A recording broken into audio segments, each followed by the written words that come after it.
Hi, thank you for joining us once more on Boring History for Doze. I'm already feeling quite sleepy myself. Hope you are too. If this is your first time here, a special welcome.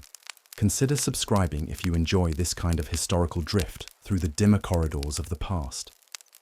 As we dim the lights on the present, breathe deeply, release any tension, and let your mind wander with us into the intriguing, if somewhat grim, realities of yesteryear.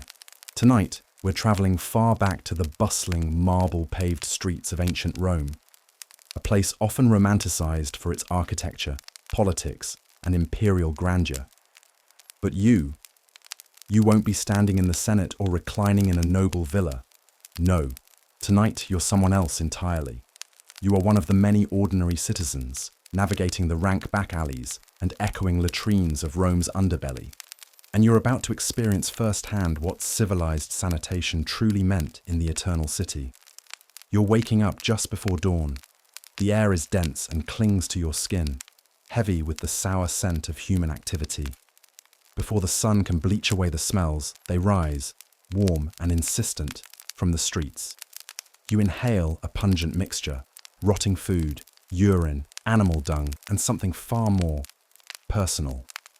Your home is cramped, like most insulae, Roman apartment blocks that groan under their own weight, haphazardly stacked. There's no private latrine here, no flushing convenience, no fresh-smelling hand soap. So you step into your sandals and head downstairs, joining a trickle of neighbours shuffling toward the public latrine at the corner. As you walk, you can hear the gurgle of water beneath the street, Rome's famed sewer system, the Cloaca Maxima. Its name sounds grand, but don't be fooled. It's less a marvel of sanitation, and more a giant, fetid vein pulsing through the city, struggling to keep pace with the waste of nearly 1 million people.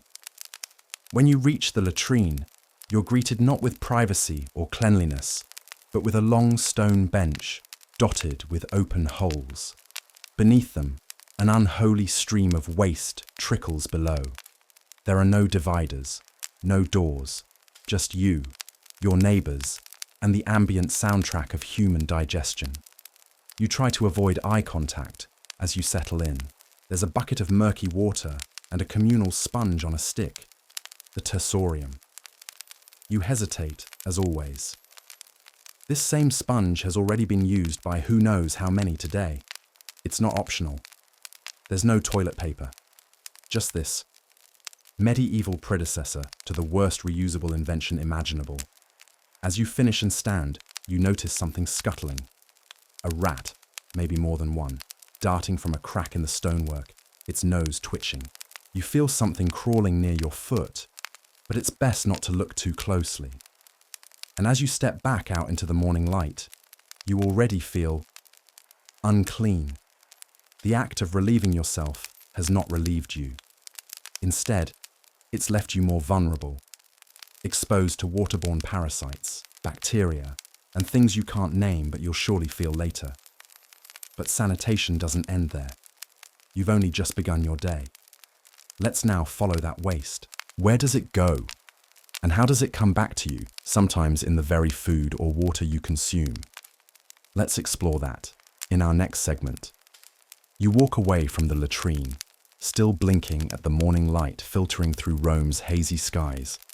The city is waking up around you, vendors shouting, carts clattering, the smell of fresh bread mingling uneasily with the lingering stench of human waste. You stop by a public fountain to wash your hands.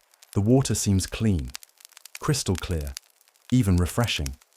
It's flowing steadily from the mouth of a carved marble lion, part of a network fed by the aqueducts, those great arches that stride across the landscape like stone giants. It feels reassuring, civilized even. You scoop some water in your hands and splash your face. You might even drink. But here's what you don't know. That same water might not be so clean after all. Rome's aqueducts were engineering wonders, yes, but they didn't account for everything. The water they carried, drawn from springs, rivers, and lakes miles outside the city, passed through open channels, stone-lined conduits, and sometimes wooden pipes that leaked and cracked. Along the way, anything could fall in. Dead animals, dust, leaves, insects. Even sewage if pipes crossed in the wrong place or were poorly sealed. More disturbingly, the lead used in the pipes and water tanks is everywhere. Romans called it plumbum and even praised its properties. What you don't realize is that over time, the lead is leaching into your water, bit by invisible bit. You don't taste it, you don't smell it, but it's in your cup, and eventually it's in your bones, your blood, your brain. But let's not rush to the end just yet. Back to that public fountain. The water there doesn't stay contained. It trickles away, flowing into street-level gutters and channels that line nearly every Roman road. These drainage ditches are supposed to carry off waste, but they often serve both purposes: water supply and sewage removal. Dual function, double hazard. And because the Cloaca Maxima connects everything, street runoff, latrines, kitchen waste, there are places where it backs up. Floods, overflows. The smell becomes overpowering after rain. In lower parts of the city, entire neighborhoods are periodically bathed in a slurry of diluted filth. If your home is near the Tiber, the rising river carries it all back to you, literally. Sometimes, when there's a water shortage, the bathhouse near your apartment might start drawing from secondary channels. These are less filtered, less reliable. And if you go to bathe, as you often must, since washing at home isn't feasible, you might step into a pool already clouded by other bodies, diseases quietly swimming from skin to skin. You wonder why your stomach cramps so often, why fever visits so frequently, why neighbors waste away slowly, coughing up bile. You don't know the word dysentery, but you know its touch. And still, every day, you wash, you cook, you drink, from the same glorious system that made Rome the envy of the world, and also one of the earliest incubators of urban sickness. So where does it all go at the end of the day? Let's follow the trail even further, down into the sewers themselves. You've never dared enter, but tonight you will. You're not quite sure how you ended up here. Maybe it was curiosity, maybe bad luck, or maybe someone offered you a few sestercios to help clear a blockage. Either way, you've stepped off the sunlit street and down into a narrow stone shaft behind a bathhouse, one that descends into shadow. The smell hits you before your eyes can adjust. It's like being punched with a damp rag soaked in centuries of human decay. You gag, instinctively. Your stomach clenches, but there's no turning back. You're inside the Cloaca Maxima now, the Grand Sewer, one of the oldest structures in the city. It was once an open canal, but over time it became a vast, vaulted tunnel, carrying away the runoff of an empire.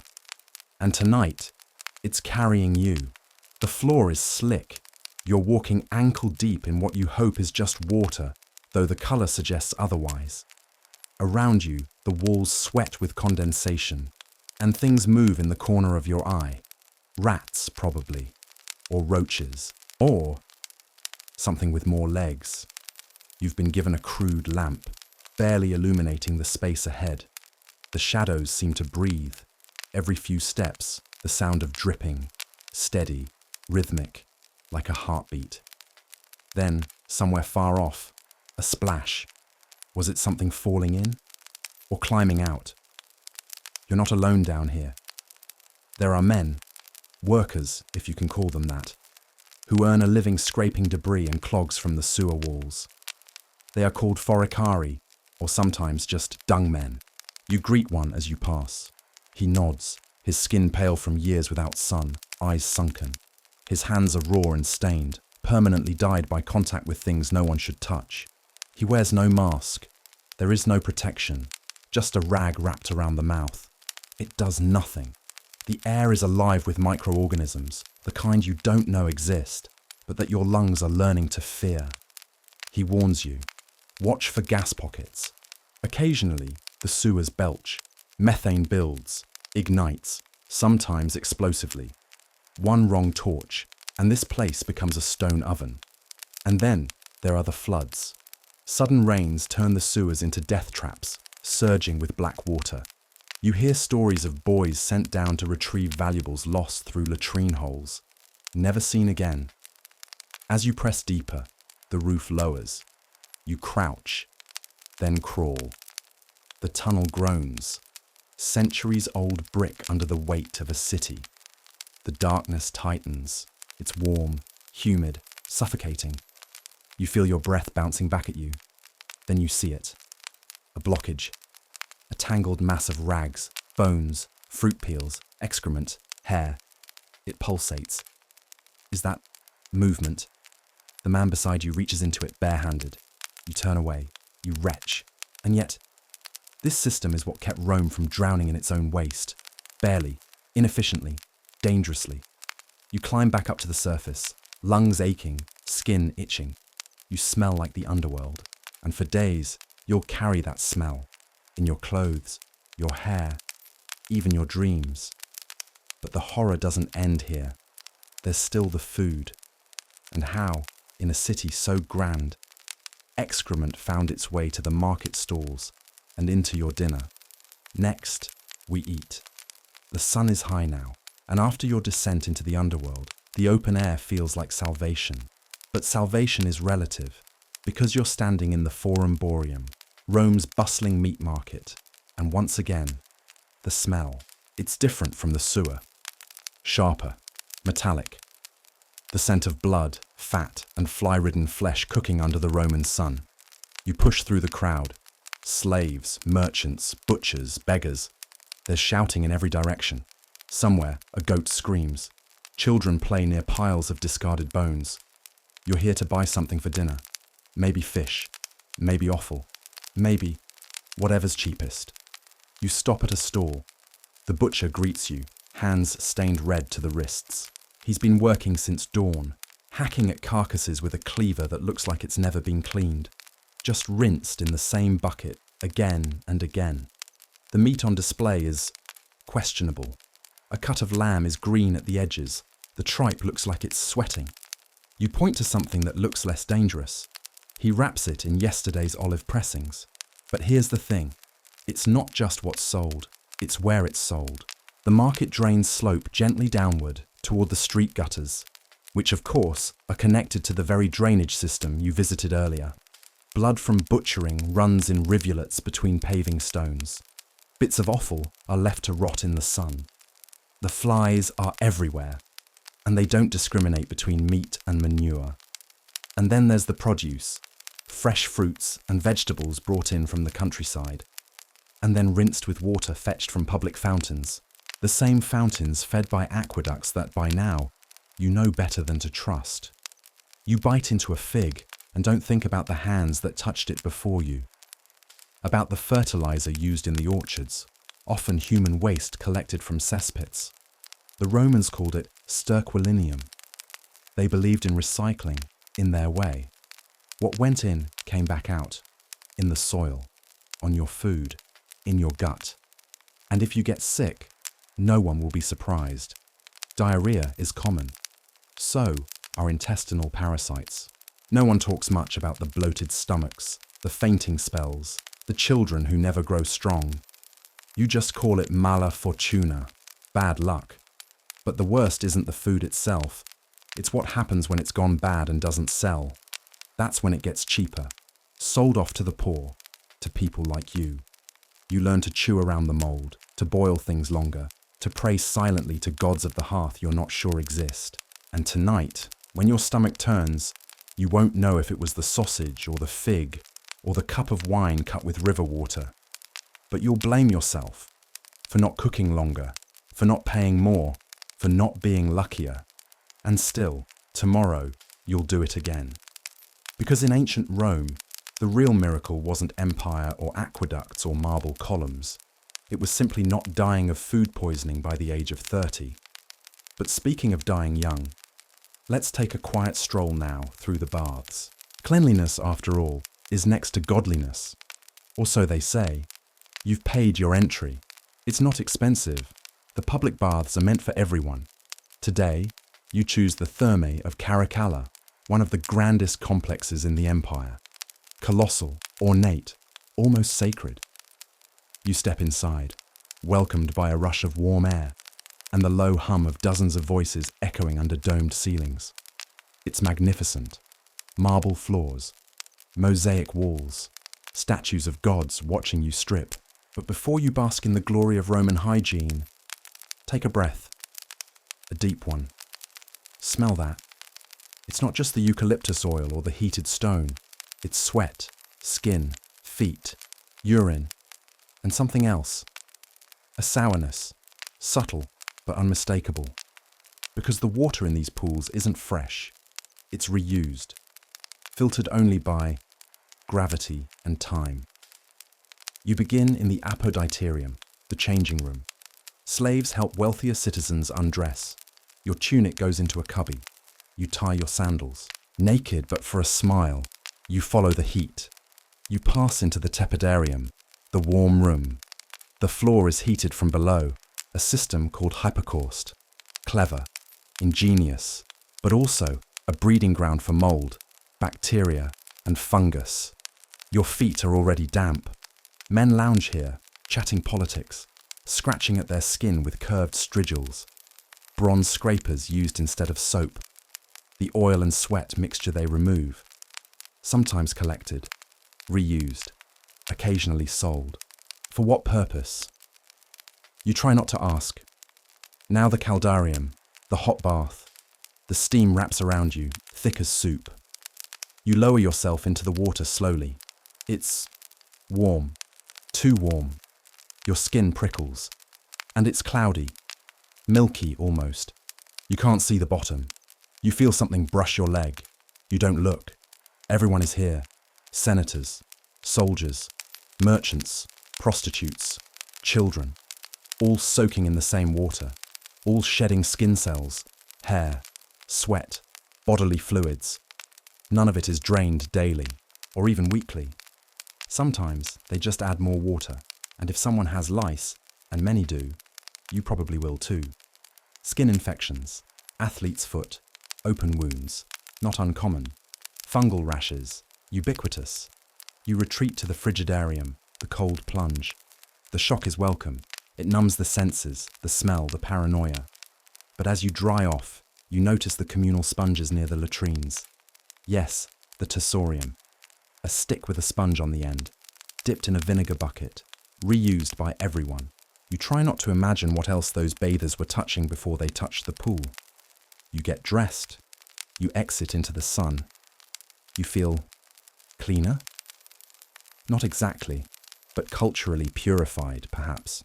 Spiritually aligned with the Roman ideal of bodily ritual. Medically, you've just bathed in a soup of other people's microbiomes. And tomorrow you'll be back, because that's Rome, where even cleanliness was contaminated. And if you think your body has suffered enough, just wait until you find out what passes for medical care in the Eternal City. Coming up next, doctors with bronze tools, wine-soaked bandages, and not a clue what germs are. You've caught a fever. Maybe it was the bad fig. Maybe the communal bath. Maybe something in the air, though no one really knows what air does to you yet. Either way, you're shivering. Your stomach turns. Your head burns. Time to see the doctor. You make your way to the medicus, the Roman physician. He's not state certified. No licenses. Just a man with a reputation and a small collection of frightening tools. If you're lucky, he's been trained in Alexandria or Pergamon. If not, he's learned by doing. And by doing, we mean watching people die slowly and taking notes. His clinic is a dark corner of his domus, the back of a bathhouse, or maybe just a stool in the forum. There's no privacy. You sit. He watches. He sniffs your breath. He pinches your skin. He asks about your bowel movements, quantity, consistency, color. That's science in Rome. He decides it's an imbalance of humors, maybe too much phlegm or not enough black bile. You nod. You don't understand. No one really does. He prescribes bloodletting, a shallow cut, just enough to rebalance. He pulls out a blade, bronze, curved, dark with age. Has it been cleaned? Maybe rinsed in wine? maybe just wiped on his tunic. He holds it over a flame. For comfort, not disinfection. You clench your jaw. He cuts. There's no anesthetic, not unless you count opium, and even that's rare and expensive. You bleed into a shallow bowl carved from stone. He watches the color. He nods again, pleased. If you had a wound, he might sew it with horsehair or linen threads. He might cauterize it with a hot iron. The smell of burning flesh would fill the air, and you'd scream until your voice broke, or pass out. Either outcome is acceptable. If your intestines were perforated or your bones broken, surgery might be attempted. But internal operations? Fatal. Almost always. There are no antiseptics, no idea about bacteria. Pus is called good healing fluid. They encourage it. Bandages are soaked in wine, the closest thing they have to disinfection. Sometimes they use cobwebs, honey, or crushed insects. One text recommends applying fried mouse fat to open wounds. Another swears by applying roasted onions to the feet to relieve headaches. You don't ask questions. You just lie still. You leave with a bit of cloth around your arm, a pouch of herbs, and the same symptoms you came in with. But you were seen. That counts. And if you die? Well, at least it wasn't quick. That means the treatment must have helped. A little. As you limp home, you wonder if you should have gone to the temple instead. Maybe asked a priest to interpret your dreams. Maybe slept beside a sacred snake. Because here in Rome, whether it's medicine, magic, or just dumb luck, the odds are never in your favor. And speaking of snakes and sacred things, let's take a short detour now to the Roman latrini, where communal toilets were as much about hygiene as they were about gossip, gods, and gastrointestinal distress. Your stomach grumbles, loudly. It's time. You leave your insula and head down the street, walking past vendors, children, beggars. You're looking for one thing, a latrina, a public toilet. There are many. Rome has thousands, but few are close, and fewer still are tolerable. You find one.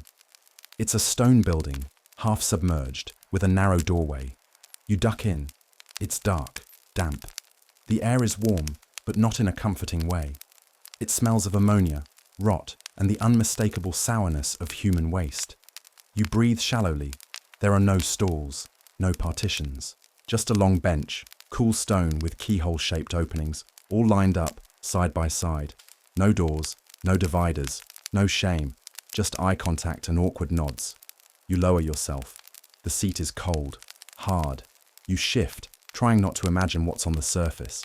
There's no flush, just a channel of flowing water beneath the holes, if the plumbing is working. Sometimes it isn't. Sometimes it overflows. Sometimes things come back up. You hear it, the gentle trickle and the occasional gurgle. Something scurries below.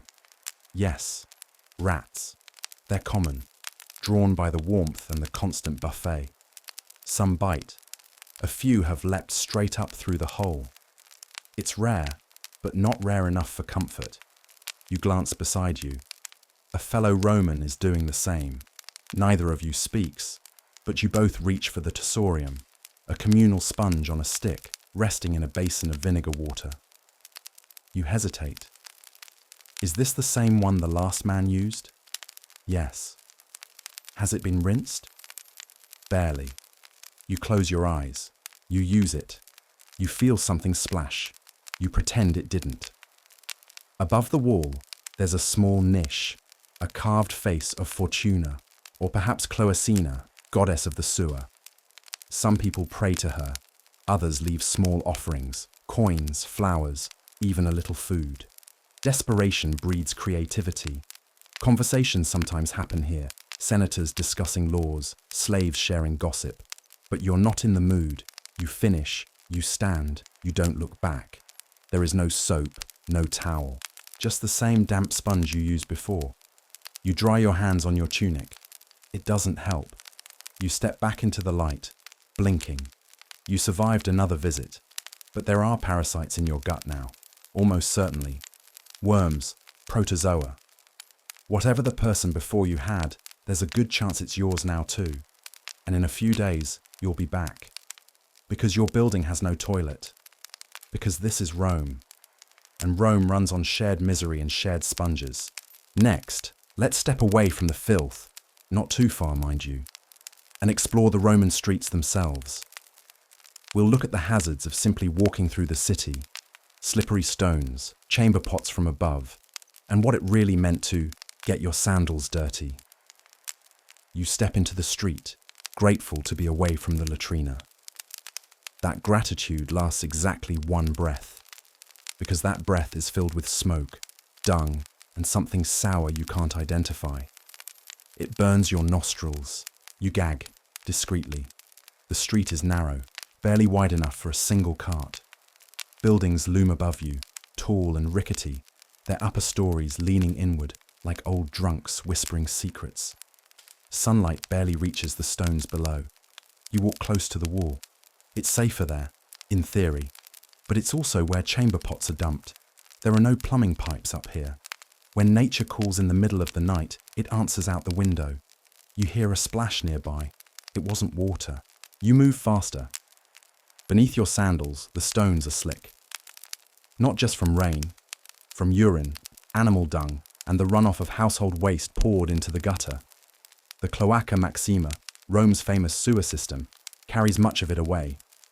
But not before it swirls past your feet. Watch your step. Seriously. At any moment, a donkey cart might swing around the corner at full speed. There are no traffic laws, no pedestrian rights. If you're in the way, you become part of the road. You hear it, the clatter of wheels, the crack of a whip, a yell in Latin. You press yourself against the wall just in time. The cart passes, splashing filth on your tunic. It's warm and sticky. You're not alone. Children run barefoot. Dogs sniff piles of refuse. Merchants shout over one another, selling wine, fish, and bread that's been sitting in the sun since dawn. A man relieves himself in the alley. A beggar coughs something wet into his hand. A goat chews on a discarded sandal. Rome is alive, but it smells like it's decomposing. There are stepping stones in some roads, placed like islands in a stream. They help, sometimes, unless they're too far apart, or missing, or slick with slime. You consider leaping to one, but slip slightly and decide not to tempt fate. You pass a public fountain. A trickle of water spills into a stone basin. It looks clean. It isn't. But you wash your hands anyway. You splash your face. You pretend it helps. The noise never stops. Vendors, wheels, clanging tools, arguments, laughter, coughing. Rome sings a song of exhaustion and survival, and you are one of its many voices. And as you head home, soaked, splattered, slightly less clean than before, you wonder again, how does anyone stay healthy here? Next, let's head back inside. Not to rest, no. This time we'll explore the public baths, where steam, sweat, soap made from animal fat, and a whole lot of strangers create an experience that's equal parts cleansing and contagious. You arrive at the thermae, the public baths. They're massive, grand even. Marble columns, wide courtyards, painted ceilings. They're open to all citizens, rich or poor. And at first glance, it looks inviting. You step into the apoditerium, the changing room. It's crowded, men strip down casually. There are no lockers, just niches in the wall for your clothes. You tuck yours in and glance back nervously. Theft is common, and there's no refund if your only tunic disappears. You're now barefoot on stone floors, still wet from hundreds of other feet.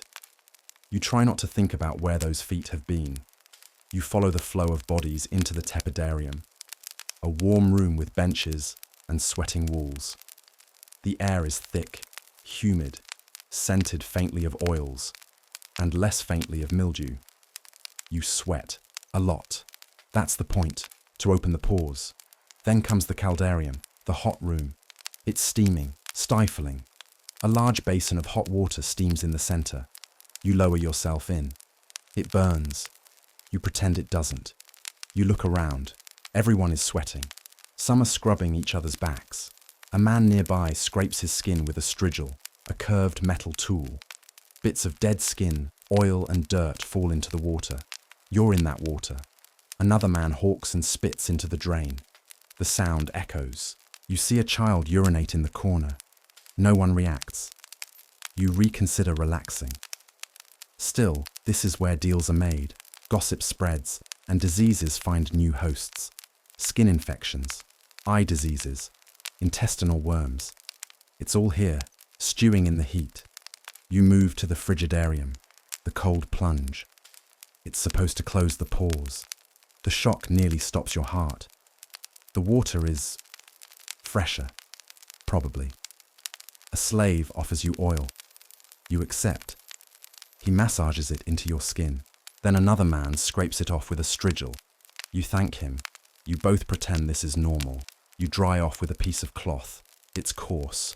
Your skin is raw. But you're clean, by Roman standards. You return to your clothes, which are still there, surprisingly. You dress quickly. Outside, the sun is lower. The day is ending. And you feel lighter. You survived the baths. You even smell faintly of lavender and smoke. But you also have a rash starting under your arm. It will itch tonight. It will spread. And tomorrow, you'll probably come back. Because for a Roman, this is as clean as it gets. Next, let's descend again. This time into the literal underworld of sanitation. The Cloaca Maxima, Rome's great sewer. A marvel of engineering. And an olfactory nightmare. You duck your head and step into darkness. This is the Cloaca Maxima, the greatest sewer. Built centuries ago, expanded under kings and emperors, it still carries away the waste of 1 million Romans. It's the reason the streets don't flood as often, and the reason you're now ankle deep in something organic. The air hits you like a wall. It's humid, sour, and sulfuric. It sticks to your tongue. You gag, then breathe through your mouth, which unfortunately doesn't help much. You light a small oil lamp. Shadows leap across curved stone walls, slick with moisture, moss, and other less charming substances. The tunnel is large enough to walk through, barely. Rats scurry past. They don't bother you. They've seen worse. Above you, rainwater and waste from public latrines and household pots drain downward. You hear the constant drip, drip, drip, punctuated by sudden splashes as something larger, best not to ask, drops into the current. The floor is uneven, the stones polished not by time, but by human effluent. You slip, you recover. You hope no one saw. You pass ancient bricks, still holding, after hundreds of years. The Romans knew how to build. Arches curve gracefully overhead. This is, in a way, beautiful. A cathedral of filth and functionality. But it's alive down here. Not just rats, worms, fleas, mold, bacteria. The kind of life that thrives where sunlight never reaches. There are stories, maybe true, of slaves and criminals being sent into the sewers to clear blockages. Many didn't return. Some drowned. Some were overcome by gases. Some were simply never found. You press on. The sound of running water grows louder. You reach a main channel. It moves quickly. A rushing, bubbling stream of everything the city discards. Bits of food, excrement, blood from butcher shops, oil, rot. It pours from multiple smaller channels, like veins into an artery. The system is efficient, brutal but effective, and it connects everything, the latrines, the streets, the bathhouses. You've been walking above it all day. Now you're inside it. And strangely, you start to respect it. Not the smell, not the contents, but the design. This ugly miracle kept Rome from drowning in its own waste, at least most of the time. Without it, the city would collapse. Disease would spread faster. The stench would be unbearable, more unbearable. You turn back. Your feet squish. When you emerge, you look down at yourself. You need another bath. But not today. Now, let's leave the city's sewers and visit Rome's countryside villas, where rural latrines bring a whole new set of problems. Simpler doesn't mean safer. You've left the city. The road is long and dusty. Olive groves stretch across the hills. The air smells better here, cleaner, fresher. You arrive at a rural villa, perhaps belonging to a modest landowner. The walls are sun-bleached. A servant leads you to your quarters, and you ask carefully about, well, the facilities. He points toward a small stone outbuilding near the vineyard. You follow the path. Bees hum nearby. It's peaceful, until you reach the latrina. It's a single-seat affair, a stone slab with a keyhole-shaped hole carved in. No water runs beneath. Instead, a pit, deep, still, and potent. You hesitate. The heat of the sun has been cooking it all day. Flies swarm. The buzzing is intense. You wave them away, but they return, drawn to what you're about to add. There's no privacy, no door, just a vine-draped opening. You sit quickly. The stone is warm, too warm. You try not to breathe through your nose. There is, of course, no toilet paper. Beside the hole is a pot of water and a long stick with a sponge tied to it. The tersorium. You dip it cautiously into the water. It's not clean. You hope, vainly, that it was changed recently. It wasn't. You do what needs to be done. You try not to look down, but you hear it, a heavy plop, then another. It echoes in the stone pit. You finish. You rinse the tersorium again and return it to the pot. Someone else will use it after you. There are no hand-washing facilities, no soap. You wipe your hands on your tunic. It was already dirty. You walk back up the hill, the breeze drying the sweat on your back. But there's a discomfort now, a crawling feeling on your skin. Is it just your imagination? Maybe. Or maybe it's what the Romans lived with every day. Intestinal parasites, skin infections, dysentery. All from a quick visit to the countryside's conveniences. And if you're staying a few nights, you'll be back. This, too, was Rome. Elegant on the surface, rotting quietly beneath. Next, we turn to something more public again, and even more questionable. The Polonica, where Roman laundry was cleaned with human urine, stomped on by barefoot workers, and hung to dry in the soot-filled air. Yes, even your toga has a backstory you'd rather not sniff too closely. You arrive at the Polonica, hoping your tunic can be salvaged after your recent adventures. It smells worse than you expected, worse than the latrina, worse than the cloaca maxima, somehow sharper. You step inside. The air is thick with ammonia, pungent and throat-searing. This is where Roman laundry gets cleaned, or at least scrubbed into submission. The space is open, with basins of stone sunken into the floor. Slaves or poorly paid workers stand knee-deep in them, their bare feet squishing in a pale yellow liquid. A mixture of water, ashes, and urine. Mostly human. Urine was collected from public urinals. Amphorae left along streets for citizens to donate their daily offerings. Even emperors taxed this. Yes, Vespasian literally profited from pee. That sharp smell, that's urea breaking down into ammonia, which loosens grease and dirt. You're handed a bundle of soiled clothes, not yours, thankfully, and pointed toward a vat. The worker next to you is already stomping, lifting their tunic to avoid splashing. You join in. The liquid is warm. There's grit between your toes, bits of fabric, detritus. The texture is both slick and lumpy. You try to breathe through your mouth, but it only makes you taste the air.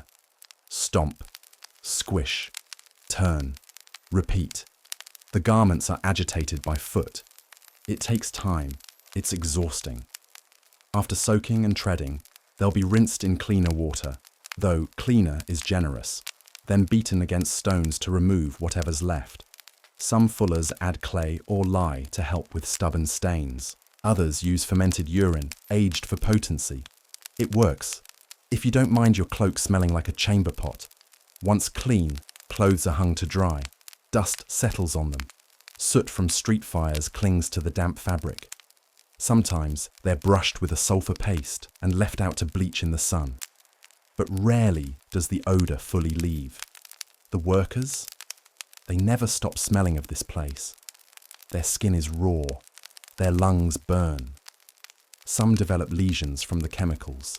Others, especially those with cuts on their feet, contract infections. But your toga, it'll look bright enough. From a distance, you step out, blinking in the sunlight. The stench clings to you. It'll take more than a bath to get rid of it. Speaking of baths, in our next block, let's visit the thermae, the great Roman public bathhouses. Lavish, yes, but far from hygienic. Communal waters, reused strigils, questionable sponges. A paradise, teeming with bacteria. You're tired. Your skin itches. Your clothes still carry the faint trace of ammonia.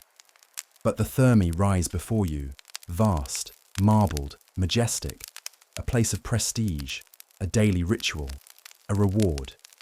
You step through the archway into a humid haze. Voices echo, laughter splashing, the slap of sandals on wet stone. It feels luxurious at first. You're directed to the apoditerium, the changing room. You undress. There are no lockers, just shelves and attendants who may or may not steal your belongings while you're gone. You tuck your pouch into a crack in the wall and hope for the best. Naked now, you walk into the tepidarium, the warm room. The air is thick. Condensation clings to every surface. The scent is human. Sweat, oil, mildew, and the subtle tang of unwashed skin. You find the strigil rack, a collection of curved metal scrapers. You pick one. It's still wet from someone else's use. There is no soap. Instead, you slather your body in olive oil and begin to scrape.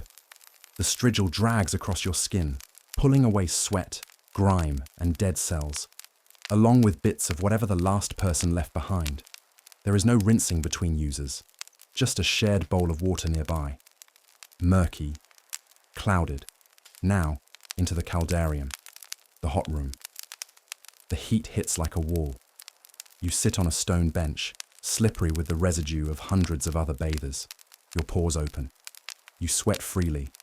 The walls drip. Steam rises from the heated floors. The water in the pool glistens. People are already inside, soaking, lounging, chatting. You enter slowly.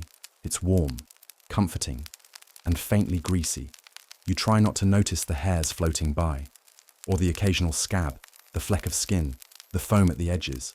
The water is never changed, only topped off. Some bathers relieve themselves here, quietly. You don't ask questions. You move to the frigidarium, the cold plunge, a shock to the system. It closes your pores and washes off the sweat. But not the bacteria. It's brisk, invigorating, brief. You dry with a communal cloth, if you can find a clean one. You leave feeling strangely refreshed and slightly nauseous. Tomorrow, you'll come again. Because despite the filth, the risks, the lack of hygiene, it's what Romans do, and for many, it's the only form of clean they'll ever know. But what about those who couldn't go to as termers? Or those who worked behind the scenes, keeping the pipes and fires running?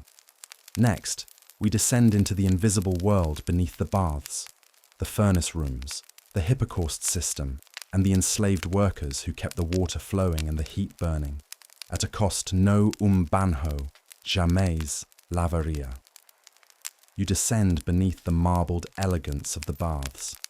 The laughter fades, the light dims.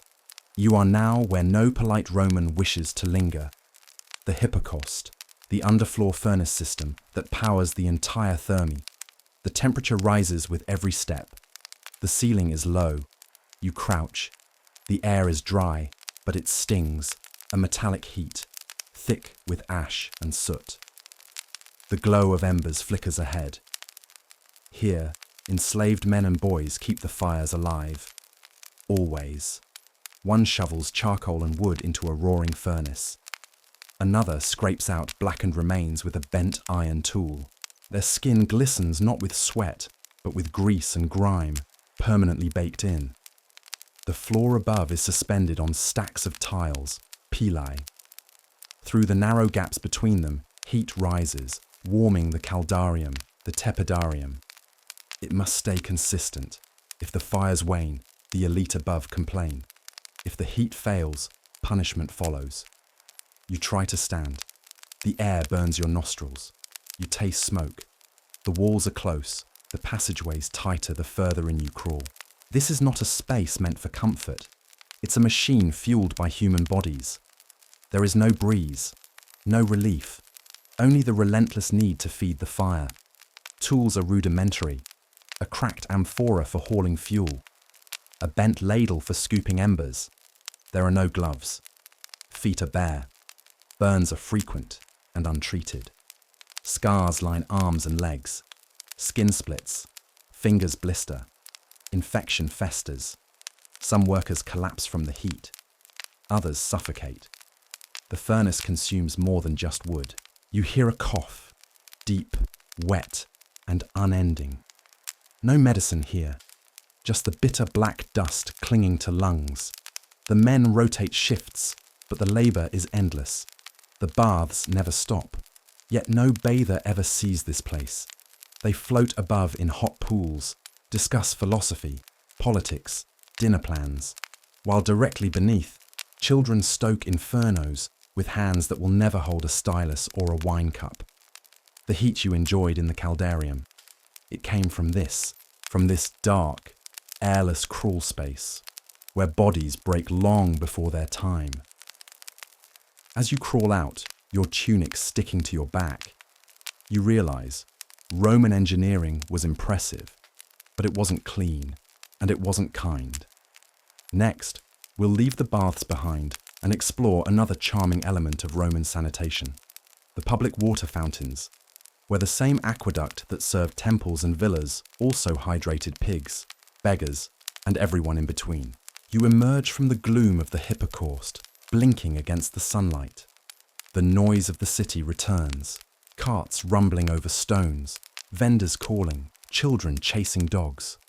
And then the sound of water, trickling, splashing, steady. Ahead of you stands a public fountain, or lacus. It's nothing fancy.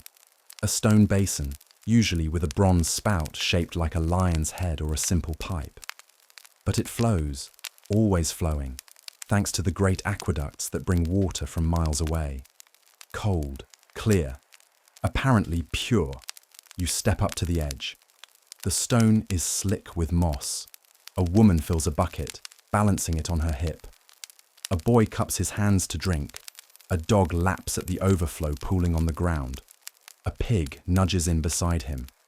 The water doesn't pause. It pours out constantly, whether anyone is there or not. This isn't wasteful. It's by design. The flow keeps the water from stagnating. But it also means everyone drinks from the same stream. You lean in to take a sip, but hesitate. There's something floating. A feather. No, something softer. Organic. You decide to wait.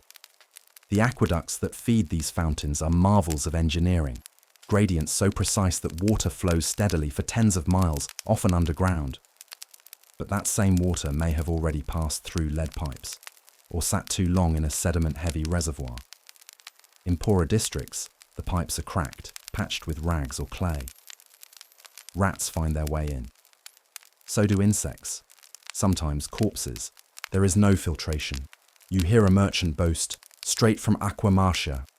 He's not wrong. That was one of the finest aqueducts. But the truth is, water quality varied wildly, depending on where you lived, who you knew, and how much you could pay. Elite homes had private taps. Temples had dedicated channels. But for you, it's this basin, and this bucket, and the same communal cup used by the man with the bleeding gums who drank before you. The overflow runs into gutters, carrying food scraps, soap, sometimes blood from the butcher's stall. It mingles with everything on the street, and eventually makes its way into the sewer system. Or not. The fountain, then, is not just a source of water. It's a social stage, a necessity, a gamble. As you step away, your lips are dry. You drink anyway, because dehydration is a quicker killer than dysentery. Usually. Next, we'll take a closer look at what happens when that water, and everything else, finally enters the Roman sewer system. You've seen the surface. Now, time to descend once more, into the Cloaca Maxima. You stand at the edge of a dark arched tunnel, the Cloaca Maxima, Rome's great sewer. Built centuries ago, its stone vaults stretch beneath the city like the arteries of an ancient beast. The idea was simple but revolutionary: to carry away waste, rainwater, and runoff from streets and baths, an engineering marvel of its time. But as you descend the slippery stone steps into the damp, foul-smelling darkness, the promise of clean streets quickly fades. The air is thick and heavy, with a smell you'll never forget. A pungent mixture of human waste, rotting food scraps, stagnant water, and ancient dampness. The constant sound of foul liquid flowing between the stones echoes around you, interrupted occasionally by the splash or plop of something falling into the unseen stream below. The Cloaca Maxima was not designed for comfort or safety. The space is cramped, the damp walls slick with green algae and slime. Startled rats scurry around your feet, their eyes gleaming in the dim light. Despite the impressive size of the tunnels, maintenance was irregular and often insufficient. Layers of sludge and debris partially block the flow in many places. During heavy rains, the mixture of sewage and rainwater often backed up into the lower streets, turning them into a nightmare of sanitation.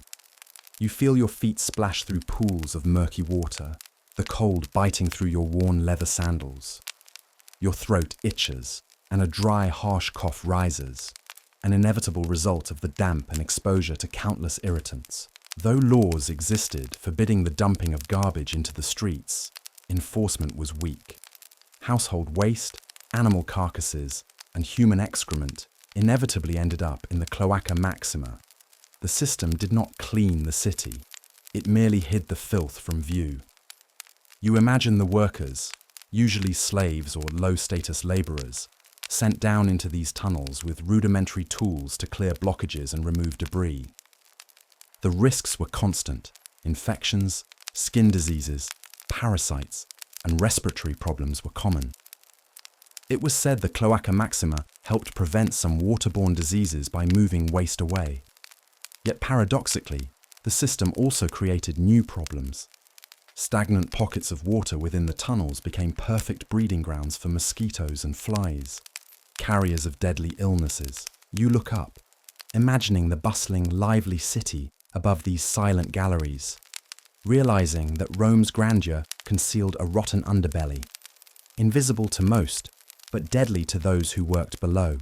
Next, we will delve into the personal consequences of this daily exposure, how constant contact with this unhealthy environment affected the health of ordinary Romans, from chronic stomach ailments to epidemics that devastated the population. As you leave the damp darkness of the Cloaca Maxima behind, you might imagine that living in ancient Rome was a constant battle against invisible enemies, microbes and diseases lurking everywhere, unseen yet deadly. The city's sanitation system, though impressive for its time, was far from safe. Instead of protecting you, it often became a source of sickness. Picture yourself waking up in a crowded Roman insula, a multi-story apartment building packed with families and tradespeople. The smell of garbage rotting in the streets mingles with the heavy odors drifting from public latrines, just a short walk away. You try to avoid using the communal latrine if you can, but the options are limited. These latrines were often crowded, unsanitary, and poorly maintained. Seats were arranged side by side, with no partitions for privacy, a social experience you might rather skip. Water for washing was scarce and often contaminated. The sponges on sticks, used instead of toilet paper, sat soaking in vats of questionable water. You hesitate to use one, knowing it could carry harmful bacteria. Walking through the streets, you step carefully to avoid puddles of stagnant water mixed with waste. Every day, countless tiny pathogens hitch a ride on your skin or through your food and drink. It's no wonder that gastrointestinal diseases like dysentery and typhoid were common and deadly. Fever, diarrhea, cramps, symptoms that could last days or weeks, weakening your body and spirit. Your immune system is under constant assault. Children are especially vulnerable. Infant mortality rates in Rome were tragically high, often due to infections linked to poor sanitation. Even the water from the famous aqueducts, while cleaner than local sources, wasn't immune from contamination. Lead pipes and storage basins could harbor bacteria, and during floods, sewage sometimes seeped into the water supply.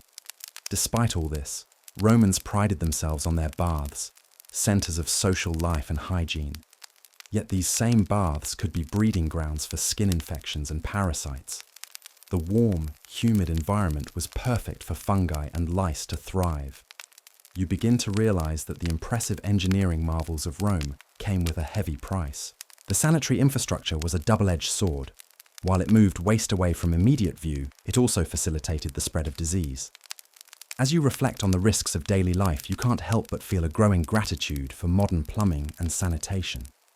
Next, we will explore the role of public health officials, known as curatores aquarum, and their struggles to maintain this fragile balance, often fighting an uphill battle against disease and decay. As you step back into the bustling streets of ancient Rome, you quickly realize that sanitation problems extend far beyond the subterranean tunnels.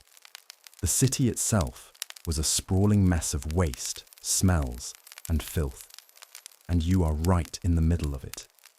Imagine walking barefoot or in simple sandals along narrow, uneven stone streets, slick with a greasy film. Piles of garbage, food scraps, broken pottery, animal bones, accumulating corners, alongside the constant presence of human and animal waste. The Romans had no system for regular street cleaning. Instead, trash was often dumped directly onto the road or into nearby gutters, which were clogged with debris. The clamour of merchants, carts, and livestock mixes with the incessant buzzing of flies drawn to the filth. The stench is overwhelming, a thick, sour odour of decay and ammonia that seems to cling to your clothes and skin. You pass by the public latrines, long benches with holes perched above flowing water channels, but there is no flushing system. Instead, water trickles beneath to carry waste away, but only if the channel isn't blocked. These communal facilities are breeding grounds for disease, their surfaces rough and unclean. Waste disposal was an ongoing challenge. Some Romans paid for their refuse to be carted away, but many simply threw it into the streets or nearby rivers. The Tiber, winding lazily through the city, became a receptacle for sewage, trade waste, and industrial byproducts. Its waters were foul and unsafe, yet it was a vital source of drinking water for some. Now picture the smell when summer heat bakes the city. The sun turns waste piles into putrid mounds, releasing gases that cause headaches and nausea. The heat encourages the multiplication of bacteria and insects, carriers of deadly diseases. You imagine the effects on children playing in the streets, the elderly navigating slippery refuse-strewn paths, and the poor who lived in cramped, damp insulae with little ventilation. Respiratory illnesses, skin infections, and stomach diseases were constant threats. Despite their advancements, the Romans lacked an understanding of germs. They associated illness with bad air, miasma, but did not connect it to contaminated water or waste. This limited knowledge meant that even with engineering feats, disease remained rampant. As the city expanded, these sanitation issues only grew worse. Wealthy Romans could retreat to villas outside the city or enjoy private baths and latrines, but the majority were left to endure the dangers of urban squalor. You pause, inhaling deeply, feeling the heat, the smells, the clamoring life of the ancient streets around you. It is a world of remarkable achievement shadowed by profound discomfort and risk. Next, we will explore how Roman waste management practices intersected with public health beliefs and the social divides between rich and poor. You find yourself walking through the different quarters of Rome, noticing how sanitation varies drastically depending on where you stand and who you are. In the wealthier districts, marble fountains gush fresh water from aqueducts, and private homes boast indoor latrines connected to rudimentary drainage. These spaces, while far from what we'd call clean today, offer a relative respite from the stench and squalor. You might catch the faint scent of perfumed oils lingering in the air, a deliberate attempt by the rich to mask the persistent odors of the city. Their servants maintained some semblance of cleanliness, hauling waste away discreetly. But this is far from perfect. Even the elite sometimes suffered from illnesses caused by Rome's flawed sanitation. Now, shift your gaze to the poorer neighborhoods, the insulae packed like sardines with working-class families. Here, the water supply is sparse and often contaminated. Latrines are shared among dozens of residents, their wooden seats worn and often broken. The narrow alleys funnel trash and waste into stagnant pools, ideal breeding grounds for disease-carrying insects. You hear the cries of children playing near a gutter clogged with refuse, their laughter mingling uneasily with the flies buzzing overhead. You notice the sores on a passerby's skin, the signs of parasitic infections common in these areas. The Romans believed that illness came from bad air, or miasma, a theory that shaped their public health policies. Temples dedicated to gods like Cloacina, protector of the sewer system, remind you of the spiritual importance assigned to cleanliness. Processions and rituals aimed to purify the city, but these were little more than symbolic gestures against the real microbial dangers. You consider the work of the curatores aquarum, officials responsible for maintaining aqueducts and drainage. Their job was immense, battling clogged pipes, illegal dumping, and the ever-present threat of flooding. Despite their efforts, their knowledge was limited by the era's lack of germ theory, and their resources stretched thin across a growing metropolis. In the end, sanitation was as much a social issue as a technical one. Your survival in ancient Rome depended heavily on your social status, who you were, where you lived, and how much filth you were willing to endure.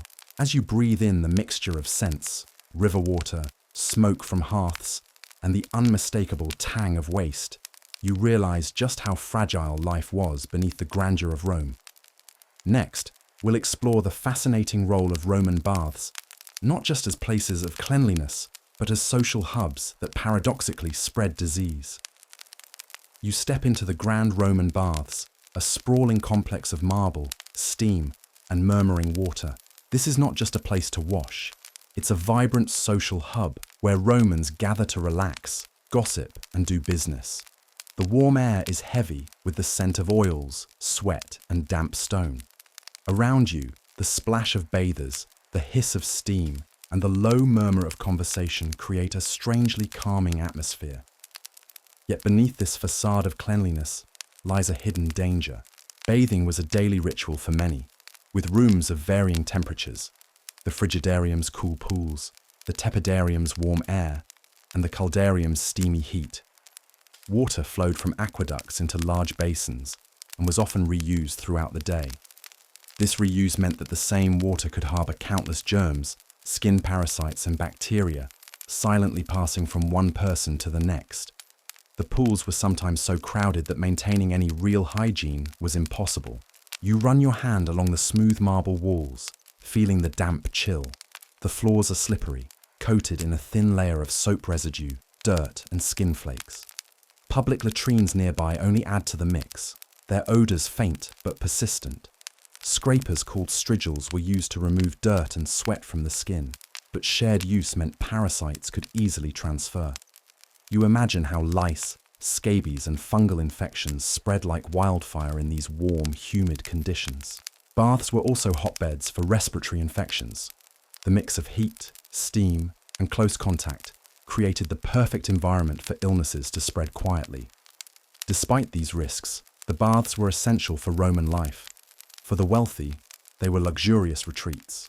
For the poor, they were often the only place to wash regularly, a precious but dangerous respite from daily grime. You might overhear chatter about health tips, but without germ theory, these were guesses at best. Cleanliness was linked to moral virtue, not necessarily to preventing disease. As you exit, you feel a mix of relief and unease. The baths symbolize the paradox of Roman sanitation, a blend of ingenuity and ignorance, comfort and contamination. Next, we will explore how ancient Romans managed their waste in the home, from chamber pots to cesspits, and the everyday challenges they faced. Imagine yourself in a typical Roman household, where sanitation begins, and often ends, within the walls of your home. In wealthier homes, you might find a private latrine or a small cesspit. But for most Romans, especially those in crowded insulae, the reality was far less convenient. You wake up and reach for the chamber pot, a ceramic or metal bowl used for nighttime relief. It sits quietly under the bed or tucked away in a corner, waiting to be emptied. When morning comes, you carry the pot carefully through narrow stairways and corridors, trying to avoid spills in the eyes of neighbors. The contents are dumped into a street gutter or cesspit if you're lucky. Often, chamber pots were simply emptied into the street below, a practice that contributed heavily to the city's filth. Cesspits, when present, were small, poorly constructed pits dug into the ground to collect human waste. These pits often leaked, contaminating the soil and groundwater. You can almost smell the mix of urine and feces fermenting beneath your feet, a smell that clings to the air, your clothes, and even your skin. With no modern sewage treatment, waste piled up quickly. Rats and insects thrived in these conditions, acting as vectors for disease. Despite the dangers, there was little regulation or infrastructure to manage household waste effectively. Laws sometimes mandated waste disposal methods, but enforcement was lax. The constant presence of waste in living spaces meant that sickness was never far away. Parasites such as worms were common, and gastrointestinal diseases were rampant. You feel the weight of this reality pressing on daily life, where even basic bodily functions were fraught with risk. Yet Romans adapted with routines and customs, balancing disgust and necessity in their struggle to live in a city of staggering complexity and filth. Next, we will explore how Rome's sanitation woes influence public health policies and attitudes toward cleanliness and disease. You step into the mindset of an ancient Roman citizen, trying to make sense of the city's relentless filth and disease through the lens of their own beliefs and policies. Romans believed illness was caused by miasma, harmful bad air emitted by decaying matter. This idea shaped much of their approach to sanitation, focusing on removing foul odors and purifying the air rather than understanding microscopic germs. You imagine city officials organizing public works to clear streets, repair aqueducts, and maintain sewers, all aimed at keeping the miasma at bay. They built public fountains to provide fresh water and public latrines to centralize waste disposal. Occasionally, religious rituals were performed to appease deities like Cloacina, protector of the sewers, reflecting the spiritual connection between cleanliness and health. Despite these efforts, the growing population and rapid urbanization outpaced infrastructure, and disease outbreaks were common. You hear whispers of plagues sweeping through neighborhoods, carried by rats and fleas thriving in the filth, but the connection between pests and disease was unknown. Laws existed to regulate waste disposal, penalties for dumping refuse in the streets or polluting water sources, but enforcement was inconsistent, often ignored by the poor and overwhelmed by the scale of the problem. Personal hygiene was a social marker. Bathing, grooming, and clean clothing signified status, while the poor struggled with limited access to water and sanitation. You reflect on how these societal divides influenced survival. The wealthy had resources to mitigate risks, while the majority faced daily exposure to contaminants. The Romans' blend of practical engineering, superstition, and social inequality created a complex sanitation landscape, one that, while impressive for its time, left much to be desired in terms of public health. As you breathe deeply, imagining the mix of scents and sounds, you realize just how precarious life was beneath the grandeur of Rome. Next, we will look at the lasting legacy of Roman sanitation and what it teaches us about the challenges of urban hygiene. As you stand amid the ruins of Rome, the echoes of ancient water flowing through aqueducts and sewers whisper stories long past. The grandeur above hides a world beneath, tunnels and channels where human waste once coursed, carrying with it the shadow of disease and discomfort. Roman sanitation was revolutionary for its time. Aqueducts brought fresh water from distant springs, fountains dotted the city, and the Cloaca Maxima, one of the earliest sewer systems, carried away waste. These innovations laid foundations for urban hygiene that influenced civilizations for millennia. But as you look closer, you see the cracks in this ancient masterpiece. The system was imperfect. Overflowing sewers, contaminated water, and the mingling of sewage with drinking supplies were common. The same water that quenched thirst might carry unseen enemies, microbes invisible to the naked eye. The Romans lacked germ theory, so their efforts were guided by observation, superstition, and practicality rather than science. They associated foul smells with sickness and aimed to purge bad odors, unaware that the true culprits were microscopic pathogens. You imagine the daily lives of Romans, children playing near stagnant pools, merchants navigating narrow alleys lined with waste, bathers unwittingly sharing contaminated water. These scenes evoke a fragile balance between human ingenuity and nature's indifference, between civilization and chaos. Yet the legacy of Roman sanitation is undeniable. Their engineering feats inspired later cities, and many of their principles, like centralized waste disposal and public baths, persist in modern urban planning. Reflecting on their challenges, you realize that sanitation is not merely about technology, but also social will and knowledge. Rome's experience shows how quickly urban health can deteriorate without adequate infrastructure and understanding. In the ruins, you sense a paradox. A civilization famed for its order and discipline was simultaneously grappling with filth and disease, a reminder that progress is often uneven and complex. As you prepare to leave this ancient world behind, take a moment to appreciate the clean water you drink, the modern plumbing that carries waste unseen, and the knowledge that shields you from countless illnesses. Next, we will delve into the surprising role of animals in Roman sanitation, both as helpers and hazards in this messy urban ecosystem. Picture yourself walking through a bustling Roman street, surrounded not only by people, but by a lively cast of animals, each playing a strange part in the city's sanitation story. Pigeons coo and flutter overhead, their droppings adding to the grime on rooftops and streets below. You feel a twinge of disgust as you notice the blackened patches on walls from accumulated guano, fertile for plants, but a breeding ground for bacteria. Dogs roam freely, sometimes as companions, sometimes scavengers picking through refuse piles. Their keen noses often help sniff out decaying matter, but their presence also spreads parasites and fleas that thrive in filth. Rats, the city's most notorious residents, lurk in shadows near sewers and garbage heaps. These small creatures are silent carriers of deadly diseases like the plague, slipping unnoticed between human legs and through cracks in walls. You might also spot domesticated animals like pigs, which in some parts of Rome roam the streets, scavenging waste. While useful for consuming scraps, their wandering increased contamination and spread of pathogens.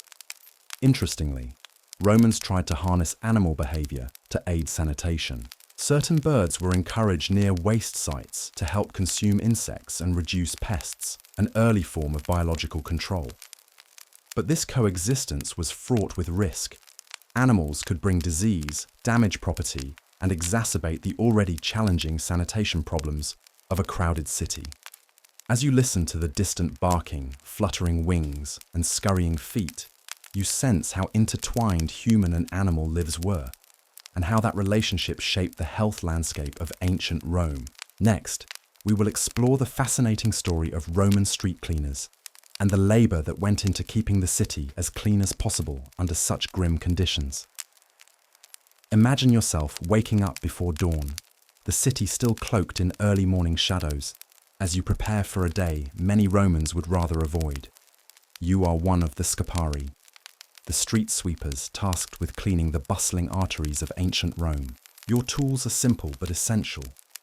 Brooms made from twigs, wooden shovels, and baskets to gather refuse. The air is thick with the mingling scents of garbage, urine, and the lingering odors of the night's human waste, which some careless residents have left in the streets or tossed from windows. As you step outside, the cobblestones beneath your feet are slick with grime and refuse, food scraps, broken pottery, and waste that has settled into the cracks and crevices. You bend low to sweep the debris, mindful of the rats darting in the shadows, their beady eyes gleaming in the dim light. Your work is grueling and thankless. The Scapari are often slaves or freedmen, marginalized in society and exposed daily to health risks. Cuts from sharp objects hidden in the muck can become infected. The foul air carries bacteria that can cause respiratory illnesses. Yet, without you and your fellow sweepers, the city's filth would spiral out of control. You make your way through narrow alleys and open forums alike, collecting heaps of trash that will be hauled to the outskirts or dumped into cesspits.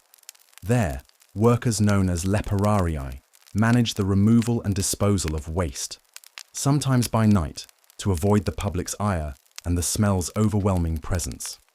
Despite the dangers, Roman authorities recognized the importance of sanitation labor. Occasionally, laws mandated that residents keep the fronts of their houses clean and dispose of waste properly. But enforcement was spotty, and many ignored these rules, leaving street cleaners to pick up the slack. The job of a street cleaner was not merely physical labor, it was a daily confrontation with the city's underbelly. You see discarded animal carcasses attracting flies and vermin, puddles of stagnant water breeding mosquitoes, and refuse piles smouldering under the midday sun, filling the air with sickly sweet smoke. The work was cyclical, never-ending. By sunset, the streets might look somewhat cleaner, but by morning, the process began anew. You are trapped in a relentless battle against filth and decay, a frontline soldier in the war against disease. As you pause to catch your breath, you notice the city starting to stir, the marketplace waking, children playing near clean patches of stone, merchants setting up stalls. Your labor, largely invisible and undervalued, quietly shapes the rhythm of Roman life. Next, we will examine the ingenious, yet flawed engineering of Roman toilets, and how their design reflected both advances and limitations in sanitation. Step with me into a public latrine in ancient Rome. A communal room carved from stone, lined with benches perforated by holes, spaced just inches apart. The place buzzes with quiet conversation, the scrape of wooden legs, and an undercurrent of faint odours. These toilets, or foricii, were marvels of engineering for their time. Running water beneath the benches flushed away waste into the sewers below. Unlike solitary modern bathrooms, Romans used these facilities together, side by side, without privacy walls, something that might surprise you. You notice sponges on sticks, called tessoria, resting in basins of water, used to clean oneself after the task. An early, if somewhat questionable, bidet substitute. Sharing these sponges meant germs passed freely, an unseen source of infection. While the design was innovative, using gravity and water flow to carry waste away, the system was far from hygienic. Sewage sometimes backed up or overflowed, leaving users to confront unpleasant smells and flies. The proximity of drinking water sources to latrines could also cause contamination. Despite these flaws, the Romans' communal toilets were social hubs, places where people exchanged news and gossip. Yet, beneath this daily ritual lay a constant risk of disease, unrecognized at the time. Imagine the sounds: the splash of water, the creak of wood, murmurs of voices, and the ever-present hum of insects drawn to waste. The sensations of cool stone, damp air, and the faint chill from water beneath remind you how far sanitation has come and how much risk they endured. Next, we will explore how the water used in baths and toilets intersected with the city's supply system, creating complex challenges in maintaining cleanliness. Imagine the clear, cold water traveling miles through the aqueducts, a marvel of Roman engineering. This precious resource flowed into public fountains, baths, and even the toilets you just visited. But here's the catch. The same water system meant to bring life could also carry death. You stand beside a bustling public fountain, the cool spray misting your face on a hot day. Children run nearby, splashing and playing. Yet beneath this scene, the water lines and sewer channels often tangled dangerously close. When leaks occurred, wastewater might seep into freshwater conduits. Without knowledge of bacteria, Romans didn't realize that these tiny breaches allowed diseases to spread. Typhoid, dysentery, and other illnesses thrived in the unseen contamination of water supplies. Despite their impressive infrastructure, the Romans were still vulnerable to outbreaks. Public baths were another sanitation paradox. You hear the splash of bathers in warm pools, surrounded by marble columns. Bathhouses were centers for hygiene and social life, but could also become hotbeds of infection. Shared water, crowded spaces, and inadequate drainage meant germs passed freely. You imagine slipping into the steamy water, the scent a mix of oils, sweat, and something less pleasant, an undercurrent of human waste and microbes. It was a gamble every visitor took, hoping for cleanliness but risking sickness. The Romans did try remedies, periodically flushing sewers, covering drains, and encouraging public cleanliness. Yet the limits of their knowledge and technology meant these efforts only went so far. As you step back from the fountain, dripping with water and surrounded by stone and life, you sense the fragile line Rome walked. Between engineering brilliance and biological peril, between civilization and the chaos of filth. Next, we will explore the social attitudes toward waste and cleanliness, how Romans viewed dirt, odor, and the people who managed their city's filth. Step deeper into ancient Rome, and you begin to understand that sanitation was not just about infrastructure and labor. It was also a reflection of societal values, prejudices, and contradictions. How the Romans viewed dirt, odor, and those who dealt with the city's waste reveals a complicated relationship with cleanliness and human dignity. Imagine you are walking through the Forum, the heart of Roman public life, where senators debate and citizens gather. The streets, while bustling and vibrant, are not spotless. They carry the grime and stench of a city still learning to manage its waste. Here, cleanliness was a matter of status and pride, but only to a point. For many wealthy Romans, personal hygiene and appearances were important. They bathed regularly in public baths, dressed in clean togas, and used perfumes to mask the inevitable odors of city life. However, their concern for cleanliness did not extend to the city streets or the laborers who kept them clean. The scopari and leporari, the street sweepers and waste handlers, occupied the lowest rungs of society. Often slaves or freedmen, these workers were essential for the city's survival, but were stigmatized and marginalized. Their work was viewed as repulsive and dishonorable, a necessary evil that no respectable citizen wished to engage with or even acknowledge. You might overhear gossip among passers-by, quietly mocking these laborers for their foul odors or the dirty nature of their profession. The smell clinging to a scoparius was almost a mark of shame, a visible and olfactory sign that marked them as different, even inferior.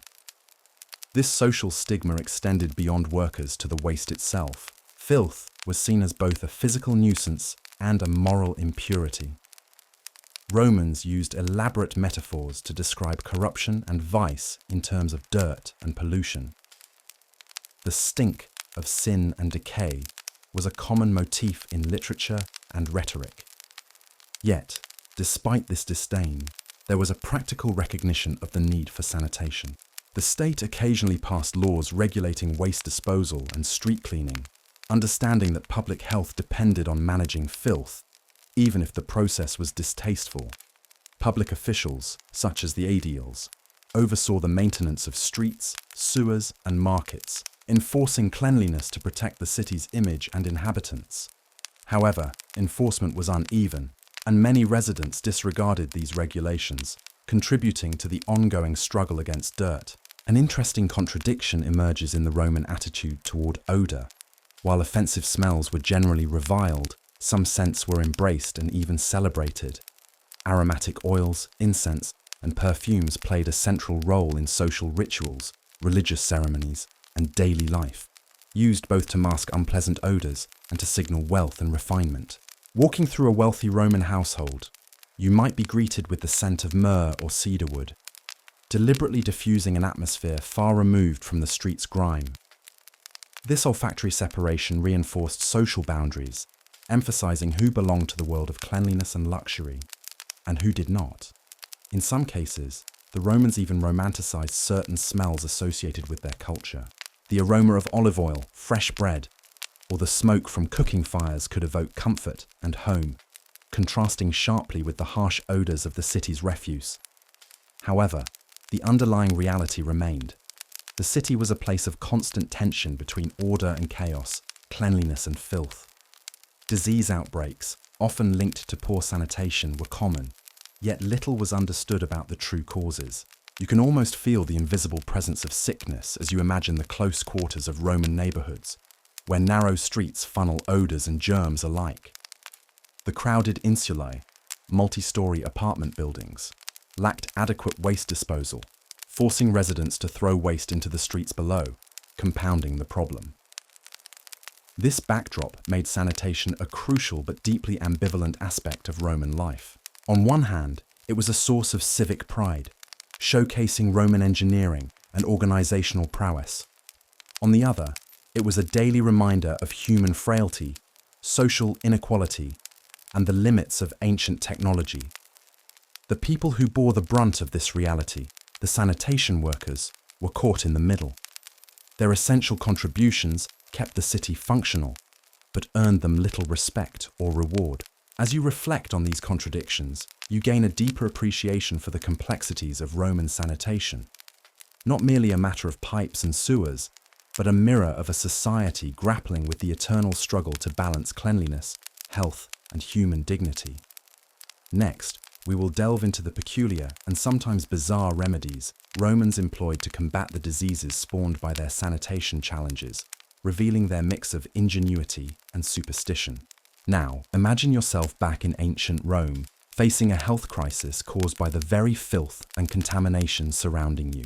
Without modern medicine or knowledge of germs, Romans had to rely on a mixture of practical measures, folk remedies, and superstition to try to stay healthy. Their efforts reveal a fascinating blend of ingenuity, desperation, and misunderstanding.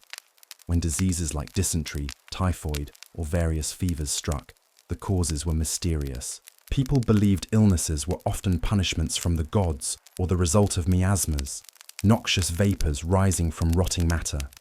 This concept, known as the miasma theory, shaped much of their approach to health and sanitation. You might find yourself fumigating your home with incense or herbs, hoping to cleanse the air of these invisible poisons. Sweet-smelling plants like rosemary, thyme, and juniper were burned to purify spaces, masking the stench of decay and providing a psychological comfort more than a medical cure. The baths, essential to Roman hygiene, were also seen as places of healing. You picture yourself soaking in warm, mineral-rich waters, believing they could soothe ailments and boost your vitality. But crowded bathhouses could just as easily become breeding grounds for disease, with close contact spreading infections unseen by their eyes.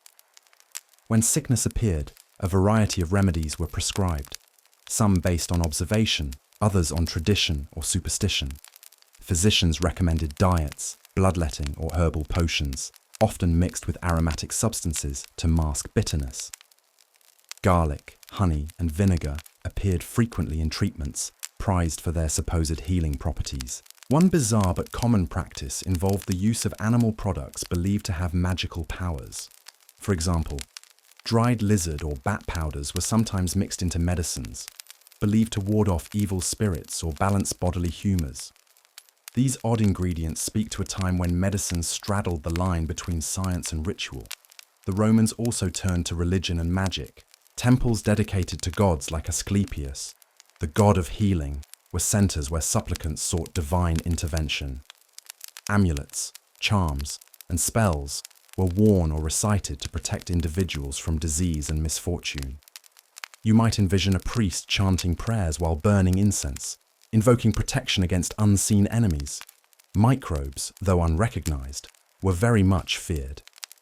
Despite their limitations, some Roman medical practices were surprisingly advanced. The use of surgical tools, knowledge of anatomy, and practices like wound cleaning were far ahead of many later cultures.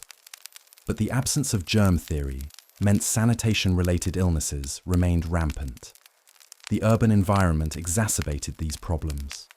Narrow streets, overcrowded housing, and close contact with contaminated water created perfect conditions for outbreaks. When plague or fever spread, panic often followed, with people fleeing the city or turning to scapegoats. Interestingly, some wealthy Romans recognized the dangers and tried to avoid exposure by retreating to countryside villas or by installing private latrines and baths at home, highlighting again the social inequalities intertwined with sanitation. As you imagine these scenes, the smell of burning herbs mingles with the faint, persistent odor of waste and sickness. The sounds of prayers, coughs, and the murmurs of concerned citizens form a backdrop to a society struggling to protect itself without understanding the true enemy. This blend of practical care, superstition, and hope paints a vivid picture of Roman life, where engineering marvels coexisted with medical mystery and where human resilience met the limits of ancient knowledge. Next, we will explore the lasting legacy of Roman sanitation, how their systems influenced later civilizations, and what lessons we can draw from their successes and failures. As you step away from the bustling streets of ancient Rome and gaze at the ruins left behind, it becomes clear that Roman sanitation was more than a fleeting curiosity. It was a foundational chapter in the history of urban living. Their ingenious systems of aqueducts, sewers, and public baths shaped not only the ancient world, but echoed through the ages, influencing cities and civilizations long after Rome's decline. Imagine standing atop a hill overlooking a medieval European city centuries later. The narrow, winding streets below lack the grandeur and order of Rome, and sanitation is a far cry from what the ancients had achieved. You hear the murmur of river water sluggishly carrying away waste, and the cries of market vendors, but also the ever-present stench of refuse and human waste. This is the world inheriting Rome's legacy, often struggling to live up to it. Roman engineering, especially their aqueducts, was unmatched in antiquity. They harnessed gravity to transport vast quantities of fresh water over miles, supplying public fountains, baths, and private homes. This allowed for denser urban populations and a degree of public health never seen before. But after the fall of the Roman Empire, much of this infrastructure fell into disrepair or was lost. Medieval Europe, grappling with economic and political turmoil, could not maintain the complex systems that had kept Rome relatively clean. Cities reverted to dumping waste in streets and rivers, and epidemics like the Black Death ravaged populations. The echoes of Rome's sanitation achievements were faint but present, inspiring some later attempts to reclaim urban hygiene. Fast forward to the Renaissance and beyond, when rediscovery of Roman texts and ruins sparked renewed interest in classical knowledge. Engineers and architects studied ancient aqueducts and sewer systems, gradually improving urban sanitation again. Public health reforms in the 18th and 19th centuries explicitly referenced Roman innovations as models to emulate or surpass. Even today, modern cities owe a debt to Roman sanitation. The principles of gravity-driven sewer systems, public water supply networks, and communal bathing can be traced back to the ingenuity of Roman planners. Your morning shower, flush toilet, or city water fountain carries with it echoes of their legacy. Yet the Roman example also serves as a cautionary tale. Their systems, while advanced, were far from perfect and sometimes contributed to health problems rather than alleviating them. The intermingling of clean and contaminated water, inadequate understanding of disease transmission, and social inequalities in access meant that many Romans still suffered. This reminds us that technology alone does not guarantee health. Cultural attitudes, scientific knowledge, social structures, and public policy all play crucial roles in how societies manage sanitation. Rome's story is one of brilliance shadowed by limits, a reflection of humanity's ongoing struggle to balance progress with complexity.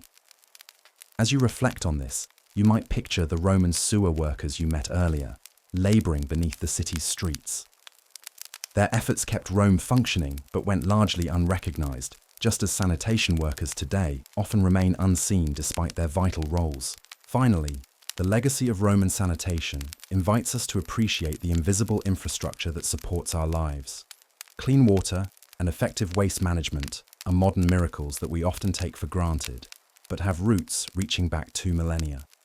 So, as you relax and let your mind drift, remember that the comforts of today stand on the shoulders of ancient ingenuity and the resilience of those who faced unimaginable challenges in the pursuit of cleanliness and health.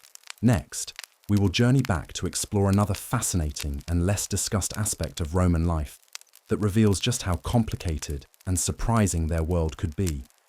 As you wander through the streets of ancient Rome, you might be struck not only by the grand aqueducts and massive baths, but also by the odd, sometimes bizarre customs that revolved around sanitation and hygiene. These customs reveal much about Roman society, its values, beliefs, and the challenges people faced in maintaining cleanliness in a crowded, often filthy city.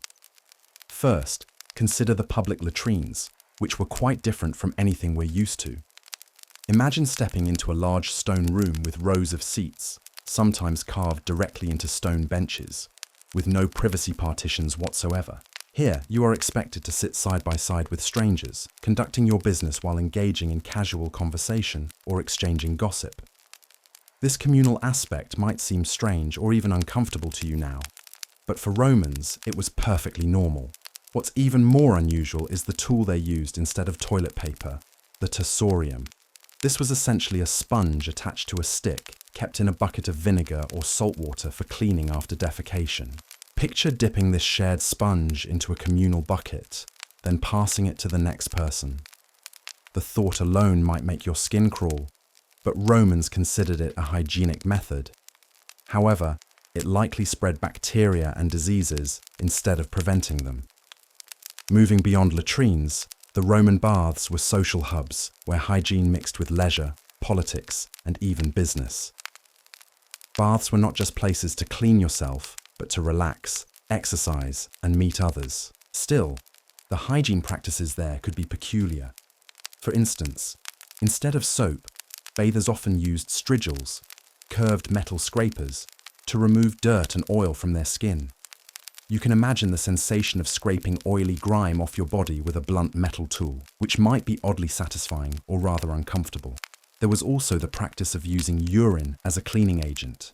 Yes, you heard that right. Urine, which contains ammonia, was collected and used in laundries to bleach and clean clothes. Laundry workers, or fullones, would stomp on clothes soaked in urine in large vats. While effective, the smell was horrendous. You might picture yourself walking past a laundry workshop, your nose wrinkling as the pungent stench fills the air. This strange but practical use of waste highlights the Romans' resourcefulness in a world with limited cleaning agents. In the realm of personal hygiene, Romans had another unusual habit. They used perfumes and scented oils not only to smell pleasant, but to mask body odors that regular washing might not eliminate. You can almost see them applying lavender, rose, or myrrh oils generously, walking through streets thick with smells of sweat, garbage, and human waste. Roman medicine and superstition also played roles in sanitation customs. For example, people sometimes wore amulets or charms to protect themselves from disease, believed to spread from filth or bad air. Priests would perform rituals to purify homes or neighborhoods plagued by illness, burning herbs or animal fats to cleanse the environment spiritually, if not physically. One particularly odd custom involved the use of gladiator sweat and blood, believed to have healing properties. You might have heard stories of people collecting sweat from gladiators after combat, mixing it with perfumes or ointments for supposed medicinal or cosmetic benefits. While this might sound strange or even grotesque today, it reflects a culture where health, superstition, and spectacle intertwined. Even the act of disposing of human waste had its peculiarities. While the cloaca maxima and other sewers carried away waste, some Romans would throw chamber pots or waste out windows directly into the streets below. If you were unlucky enough to be walking by, you might suddenly find yourself dodging a sudden shower from above, a reality that shaped careful urban movement.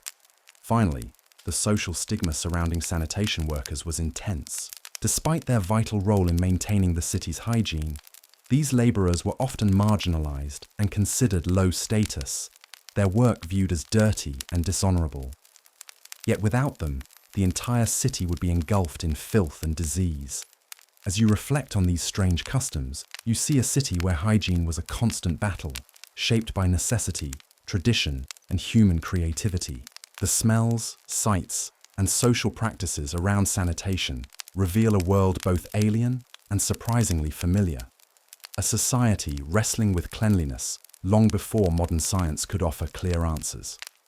Up next, we will explore how these sanitation customs impacted daily life and social interactions in Rome, revealing even more about the complex and sometimes uncomfortable realities of living in one of history's greatest cities. Imagine waking up in your modest Roman insula, the multi-story apartment building where much of the city's population lived. The air is thick with humidity and the faint odor of last night's refuse lingering in the alleyways below. As you prepare to start your day, you are immediately reminded that sanitation in Rome was a shared struggle, one that shaped how you interacted with your neighbors, friends, and even strangers. Your first stop might be the communal latrine. As you walk there, you notice the busy street vendors hawking food and drink, while street sweepers try, with limited success, to keep the streets somewhat clear of waste. The narrow lanes funnel sound, the clatter of cartwheels, the chatter of people, the occasional shout, alongside less pleasant odors. As you approach the latrine, you see a steady line of people waiting their turn. The stone seats have been worn smooth by centuries of use. Inside, the lack of privacy is striking, but here you engage in casual conversation, gossiping about the latest news or local politics. The shared experience of sanitation creates a social atmosphere where talking through your business is as much a ritual as the act itself. You might even share the tessorium, the infamous sponge on a stick, though perhaps you take a moment to rinse it in the vinegar bucket first. This social aspect contrasts sharply with the private and luxurious baths of the wealthy. There you could indulge in various pools heated to different temperatures, steam rooms and massages. However, even the baths were communal spaces, and nudity was common, blurring personal boundaries in a way modern sensibilities might find uncomfortable. One of the strangest aspects of daily sanitation life is how waste disposal created unique social challenges. Chamber pots emptied into the streets might land inconveniently close to your doorstep, forcing you to be vigilant when walking the city. If you live near a busy market or a tavern, the mingling smells of food, wine, sweat, and human waste create a sensory experience both vibrant and overwhelming. The city government tried to manage these problems with ordinances against dumping waste in public spaces, but enforcement was spotty at best. Street cleaners, often slaves or lower-class workers, labored to remove debris, but the sheer volume of waste and the density of the population made their job Sisyphean. This reality shaped Roman social life beyond mere inconvenience. People developed strategies to navigate the unsanitary environment. You might adjust your daily schedule to avoid the busiest, smelliest parts of the city during peak hours, or wear scented oils to mask unpleasant odors. Perfume and personal hygiene products became important tools, not only to smell pleasant, but as social signals indicating status and cleanliness. Interestingly, sanitation also affected public health in ways that influenced social behavior. Outbreaks of diseases like dysentery and typhoid were common, often linked to contaminated water supplies or poor waste management. When illness struck, fear and suspicion could ripple through neighborhoods, sometimes leading to social stigma or the exclusion of the sick. Religious practices intertwined with these fears. Certain festivals and rituals sought to purify the city and protect its inhabitants from disease. Priests performed sacrifices and burnt incense to ward off miasma, the bad air thought to cause illness. Such rituals brought the community together in shared hope, even if their scientific basis was lacking. The role of sanitation workers, despite being crucial, was fraught with paradox. These individuals kept the city functioning by maintaining sewers, collecting waste, and cleaning public baths.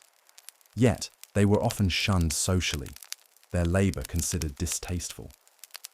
You might overhear whispers about their lowly status, even as you rely on their unseen efforts to keep your environment livable. Daily life in Rome was thus a constant balancing act between coping with harsh realities and striving for comfort and social cohesion. Sanitation customs influenced where people lived, how they interacted, and even how they viewed themselves and others.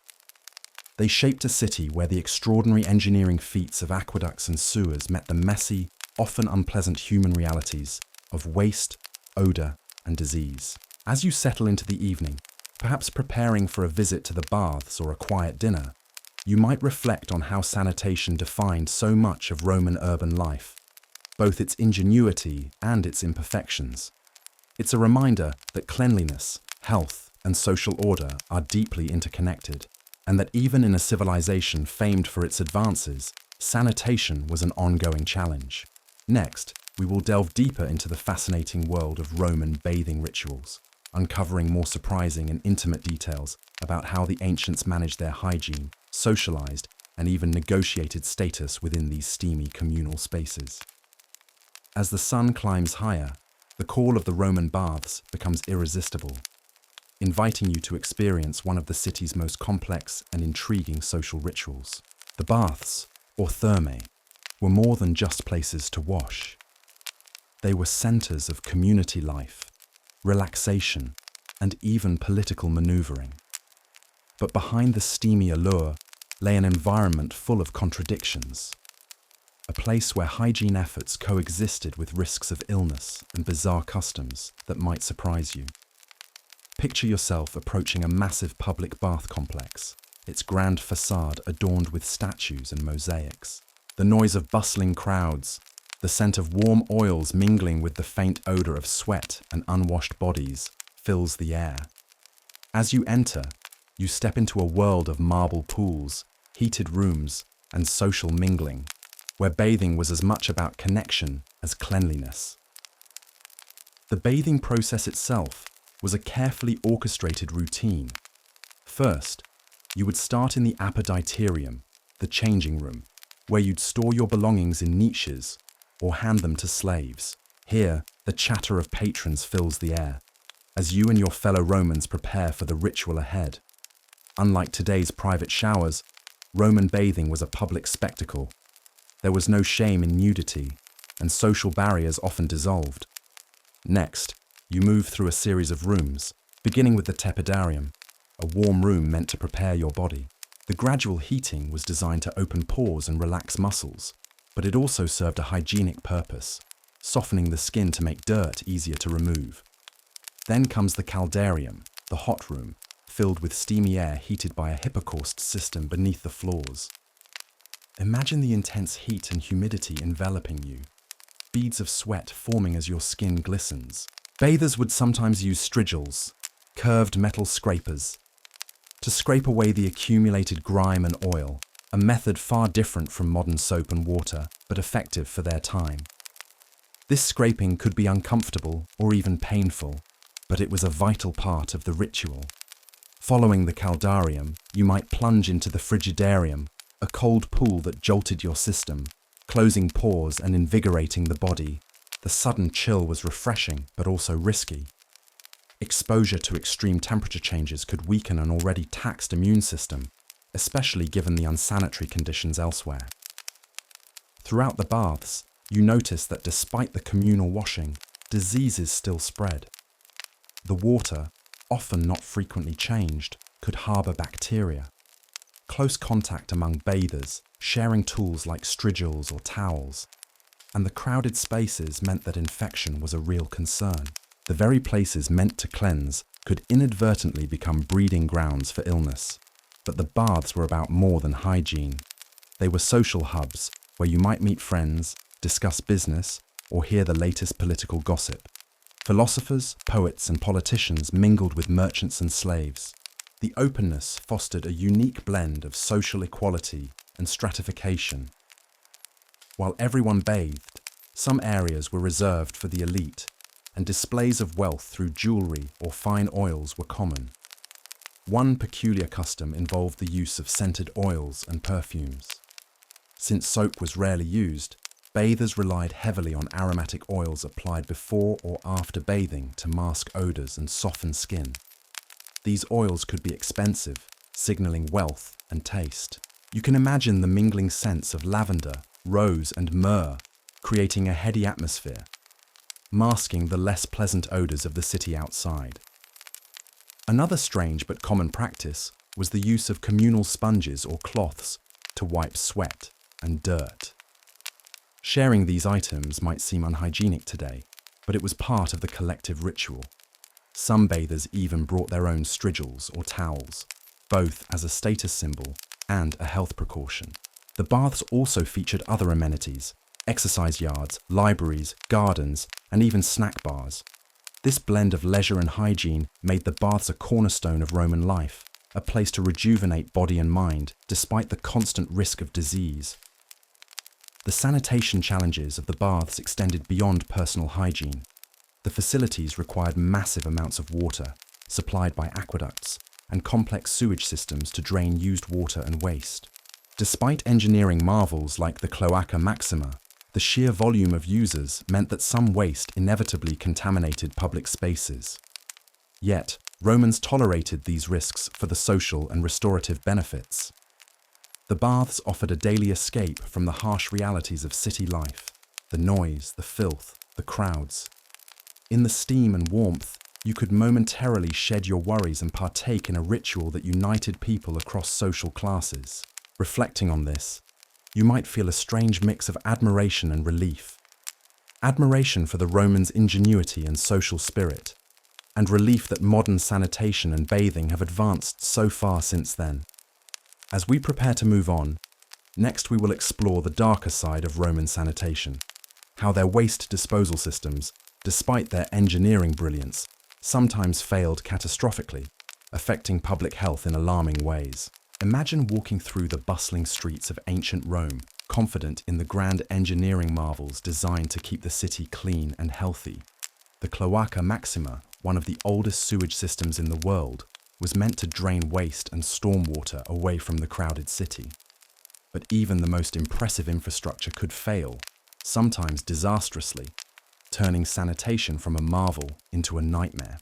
The sheer scale of Rome's population, estimated at over 1 million at its peak, placed immense pressure on the sanitation network.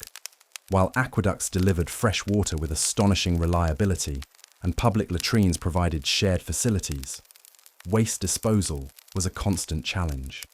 When the sewers clogged or overflowed, the results could be catastrophic. Picture a sudden heavy rainstorm flooding the city. Streets become rivers of brownish water, carrying not only rain, but also human and animal waste, refuse, and rotting organic matter. The Cloaca Maxima and other drains struggle to contain the deluge.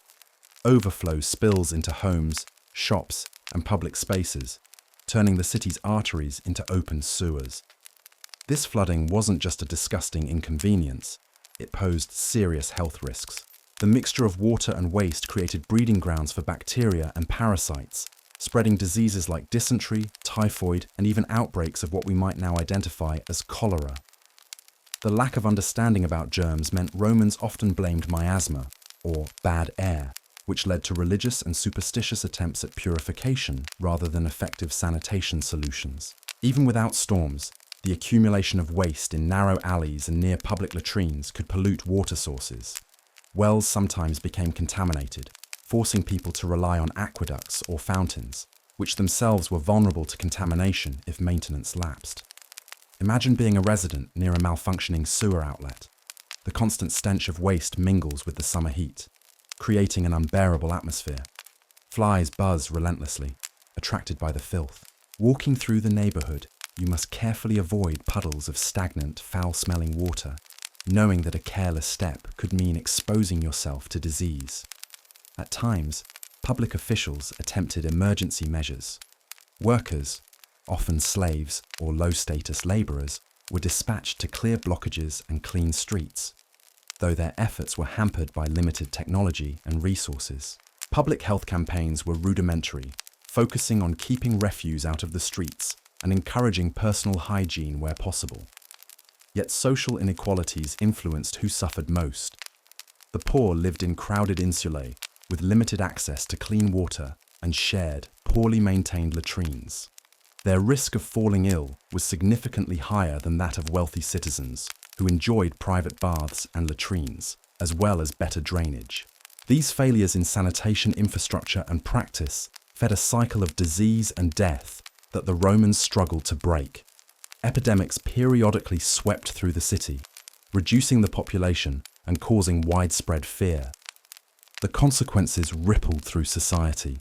Markets might close, public events be cancelled, and social unrest grow as people grappled with both the physical and psychological burdens of unsanitary living. Despite these challenges, Romans showed remarkable resilience and innovation. Engineers continued to improve drainage and sewage systems, and public awareness of cleanliness, however limited by contemporary science, remained a priority. Public baths, fountains, and latrines were maintained to the best of their abilities, and religious rituals provided communal coping mechanisms for the ever-present threat of disease. As a resident in ancient Rome, you lived with this precarious balance, marveling at the grandeur of your city's engineering, while enduring the constant presence of waste, odour, and illness. This paradox between progress and peril defined much of Roman urban life. Next, we will turn to a more intimate perspective, exploring personal hygiene practices, the tools and substances Romans used, and the peculiar customs that shaped how they cared for their bodies amidst these challenging sanitation conditions. Now that you've seen the grand scale of Rome's sanitation struggles, let's take a closer, more personal look at how individuals managed their own hygiene in this complex urban environment. Personal cleanliness in ancient Rome was a daily challenge and deeply intertwined with social customs, beliefs, and available technologies. Far from the private soap and water routine you might expect today, Roman hygiene was public, ritualistic, and sometimes surprisingly strange. Imagine yourself waking up in your Roman insula, the multi-story apartment building shared with dozens of others. There's no private bathroom. Instead, you prepare for the communal ritual of washing in public latrines or baths. Soap, as we know it, was rare. Instead, Romans used abrasive powders and oils to cleanse their skin. One of the key tools of Roman personal hygiene was the strigil, a curved metal scraper that you would use after applying oil to your skin. Picture yourself rubbing olive oil all over your body, then scraping it off with the strigil. This process helped remove dirt, sweat, and dead skin. It might sound odd or uncomfortable, but it was surprisingly effective. The sensation was different from modern washing. It was more scraping than scrubbing, but essential in an age before soap was widely used. Bathing was a communal affair. Public baths, or thermae, were not only places to get clean, but also centres for socialising and relaxation. The water itself was heated through ingenious hypocaust systems, underfloor heating, that made the baths a warm sanctuary from the day's hardships. However, the water was rarely changed between visitors, meaning the baths were also potential hotspots for spreading diseases. In the baths, after your oil and scrape routine, you might move through various temperature rooms, starting in the warm tepidarium, then the hot coldarium, and finishing in the cold frigidarium. This sequence was designed to open and close pores, relax muscles, and invigorate the body. But the communal nature and the reuse of water meant you were also sharing more than just a bath. Bacteria and parasites often spread easily. Personal grooming also included dental care, though it was rudimentary by modern standards. Romans used chew sticks from aromatic plants or crushed bones and oyster shells mixed with powders as abrasive tooth cleaners. The goal was less about fighting cavities and more about freshening breath and removing food debris. Toilet habits were equally communal and public. Roman latrines, often carved in stone benches with holes spaced closely together, were social spaces where you might discuss business or politics. Water ran beneath to carry away waste, but privacy was minimal and the smell often overpowering. To clean themselves, Romans used a sponge on a stick, called a tersorium, shared among users and rinsed in a water channel, an image that understandably unsettles modern sensibilities. Despite these sanitation challenges, Romans placed high value on cleanliness and beauty. Baths were frequented daily by many, not just for washing, but for massages, exercise, and even literary readings. Grooming rituals extended to hair care, with barbers offering shaves, haircuts, and even scalp treatments. Wigs and hair dyes were popular among the wealthy, reflecting status and fashion trends. However, the obsession with cleanliness and appearance coexisted with many odd or unhygienic customs. For example, some Romans believed that bathing too often could weaken the body or expose one to illness, leading to debates on the right amount of bathing. Others used perfumes and powders not just to smell pleasant, but to mask the less savory odors of city life, especially in crowded urban settings. The use of public baths and latrines also reflected Roman social hierarchies. While most people had access to these facilities, wealthier Romans enjoyed more luxurious private baths in their homes, complete with hot and cold running water. Meanwhile, the lower classes contended with crowded, less sanitary conditions, increasing their exposure to disease.